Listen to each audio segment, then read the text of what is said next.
আচ্ছা, absolutely fine. আচ্ছা, আপনি শুক্রবার একটা দলীয় কর্মসূচিতে বলছেন যে দিন কায়েমের চেষ্টা বা প্রচেষ্টা ঐচ্ছিক নয়, মুমিনের উপর ফরজ। আরবার আপনাদের দীর্ঘদিনের একটা স্লোগান হচ্ছে এরকম, আল্লাহর আইন চাই। এখন একটি নতুন প্রচারণা, মানে অনেক দলকেই, মানে অনেক দলকেই ক্ষমতায় দেখা যায়, মানে জামাত ইসলাম একটা নতুন প্রচারণা এরকম যে অনেক দলকেই ক্ষমতায় দেখা হয়েছে, জামাতকে একটিবার সুযোগ দেওয়া হোক, আপনারা যদি নির্বাচনে জিতে ক্ষমতায় যেতে পারেন তাহলে কি বর্তমান ব্যবস্থা পাল্টে কোরআন সুন্নাহ ভিত্তিক শাসন বা শরিয়া আইন, শরিয়া ব্যবস্থা চালু করবেন? আসলে দেখেন, কোরআন সুন্নাহ ভিত্তিক মানে অনুশাসন যেটা, এটার ব্যাপারে সমাজের পারসেপশনের বিভিন্নতা আছে, ভিন্নতা আছে।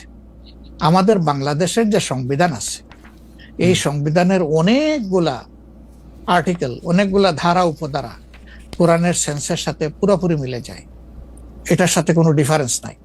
আবার কিছু কিছু ধারা আছে সেখানে কনফ্লিক্ট, কন্ট্রাডিকশন আছে।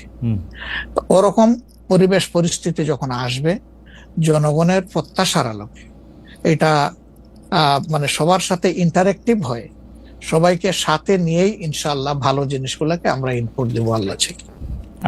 তবে এটাও মনে রাখার বিষয় যে কোরআনী শাসন হঠাৎ করে আল্লাহ তাআলা এস্টাবলিশের হুকুম দেন নাই। It was a gradual process. For example, মাদক কিন্তু দুনিয়ার কেউ কিন্তু এটাকে অ্যাপ্রুভাল দেয় না, বাট এটার প্র্যাকটিস সব জায়গায় আছে, এটা বাস্তবতা।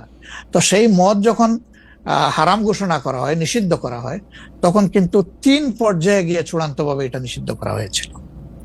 তো এটা গ্রাজুয়াল একটা প্রসেস। আপনি একটা ক্রাইম থেকে, দীর্ঘদিনের প্র্যাকটিস থেকে মানুষকে সরাবেন, আল্লাহ তাআলার সেই বিধানকে অনুসরণ করেই আমরা আগাবো ইনশাআল্লাহ।